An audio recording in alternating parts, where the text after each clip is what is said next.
ಈ ಮಠ ಸುತ್ತಮುತ್ತಲಿನ 100 ಹಳ್ಳಿಗಳು ಆರಾಧಿಸುವ ಪುಣ್ಯಪೀಠ.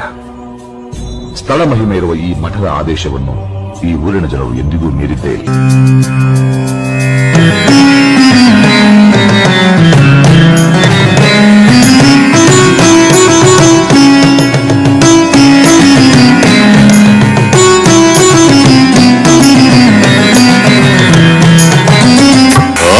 ब्रह्मांड कोटि अखिल परिपालना पूरणा जगकारणा सत्य देव देव प्रिया वेद वेदार्थ सारा यज्ञ यज्ञोमया निश्चला दुष्ट निग्रह सप्तलोक संरक्षणा सोम सूर्य अग्निलोचना श्वेत ऋषभ वाहना शूलपाणि भुजंग भूषण त्रिपुरनाश नर्तना व्योमकेश